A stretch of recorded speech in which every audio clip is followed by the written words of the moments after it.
Okay, so yeah, I gave you the idea of what the project was about and what the purpose is. Yep. And so we're looking for a citizen to citizen way of being able to educate people about racism. So what are your thoughts about that? Like, what would you like people to hear? What do you think is important for people to understand racism? I think one of the most important things to understand about racism is that the only purpose it serves is to justify inequality between groups of people, particularly in a colonial country where if you look at the history of the policies and practices of the Canadian government, you'll see that they've always been different for white settlers and Indigenous people and people of color that have come here from various places.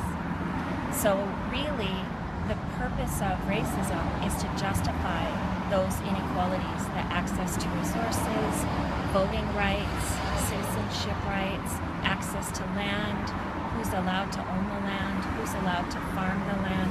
Those things have always been determined by the construction of race, how people are racialized.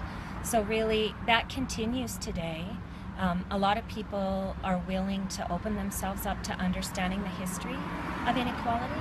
I think what's more difficult is for us to study how those practices continue today because they seem so normal to us that they're almost invisible. Right. And so, okay, so if I'm going to understand that, though, and I look at myself as being on the benefit side of that inequality, what's what's really wrong with that? You know, if I can, I mean, outside of it affecting our humanity, I mean, why is it important? Do you think that we work towards the elimination of that inequality? Well, I think that obviously these disparities have caused like great wealth and privilege among some groups and oppression among other groups. And I think understanding how that has been created helps dispel all the myths about meritocracy, which means that people have somehow created their own poverty, their own oppression, that people somehow produce that or create that through things like lack of hard work, lack of schooling. Those are the myths that are created when really that inequality is entrenched in our institutions and maintains itself through policies and practices that are occurring every day.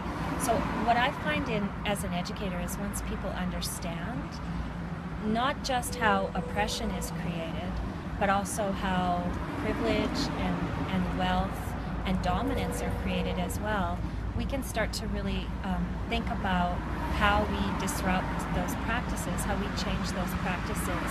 Because the dominant story out there, the dominant narrative, is that somehow people create their own oppression. And of course, that's not the case at all. It's dominant groups, governments, institutions, industries, and our everyday individual practices that maintain that inequality. And that's what we do with anti-racist education is we learn about those practices and we learn how to disrupt them